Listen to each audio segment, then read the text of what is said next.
ముస్లిం సంఘాల ఆధ్వర్యంలో బంటుమిల్లి లక్ష్మీపురం సెంటర్లో మానవ హారాన్ని నిర్వహించిన ముస్లింలు వక్ఫ్ బోర్డు సవరణ చట్టాన్ని రద్దు చేయాలి అంటూ స్లోగన్స్ చేశారు. ఈ సందర్భంగా పెడన నియోజకవర్గం ముస్లిం మైనార్టీ నాయకులు ఎండి నజీర్ అహ్మద్ మీడియాతో మాట్లాడుతూ కేంద్ర ప్రభుత్వం తీసుకువచ్చిన వక్ఫ్ బోర్డు సవరణ చట్టాన్ని వెంటనే నిలుపుదల చేయాలని, దేశంలో ఉన్న వక్ఫ్ బోర్డు ఆస్తులకు సంబంధించి ఆస్తులను కాపాడి పాత పద్ధతిని కొనసాగించి దేశంలో దాదాపు 25 కోట్ల మంది ముస్లింలకు విద్య, ఉపాధి రంగాల్లో వారిని ఆదుకొని న్యాయం చేయాలన్నారు. ఆస్తులు లాక్కునే విధంగా ఉన్న ఈ చట్టాన్ని వెంటనే రద్దు చేయాలని రంజాన్ పండుగ ప్రార్థన అనంతరం బంటుమిల్లి ముస్లిం సంఘం ఆధ్వర్యంలో భారీ ర్యాలీ నిరసన కార్యక్రమం చేపట్టడం జరిగింది.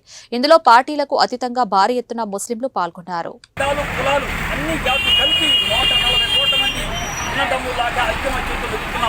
మరి ఇవాళ మీరు అధికారం కోసం కేవలం మరి కులాల మతాల మధ్య చిచ్చు పెట్టద్దండి.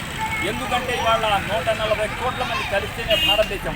ఇవాళ ప్రతి ఒక్కరూ కూడా చాలా బాధ్యతతో క్రమశిక్షణతో ఉంటున్నారు. మరి ఇంతటి మహోన్నతమైన మన దేశంలో ఇది మరి ఏదైతే అధికారం కోసం మీరు ఏదైతే అభివృద్ధి పనులు చేశారో అవి చెప్పుకోండి. దయచేసి మీరు ఈ కులాల పరంగా మతాల పరంగా ప్రజల్ని విడదని చెప్పి పదే పదే కోరుతున్నాం. మరి ఏదైతే వక్ఫ్ బోర్డు ఆస్తులు ఏదైతే ఉన్నాయో, మరి ఏదైతే దానికి కమిటీలు ఉన్నాయి, దానికి బోర్డు ఉంది, ఆ బోర్డుని యథాతథంగా మేము ఒకటే డిమాండ్ చేస్తున్నాం ప్రభుత్వాన్ని. ఏదైతే మరి పాత పద్ధతిని కొనసాగించమంటున్నాం. మీరు దయచేసి మరి ఏదో కొత్తగా మేము చట్టాలు చేస్తాం, సవరణ చేస్తామని కొత్త పద్ధతి కాదు. మరి ఇంకో విషయం, ఇవాళ ప్రధానమంత్రి గారు ఉన్నారు. ప్రధానమంత్రి గారిని మేము ఒకటే కొడుతున్నాం. మీరు అవునన్నా కాదన్నా 140 కోట్ల మందికి ప్రధాని నరేంద్ర మోడీ గారు, దీంట్లో ఎటువంటి సందేహం లేదు. సార్ ప్రధానమంత్రి గారు, దయచేసి మీరు ఇలాంటి ప్రజా వ్యతిరేక విధానం తీసుకోవద్దు.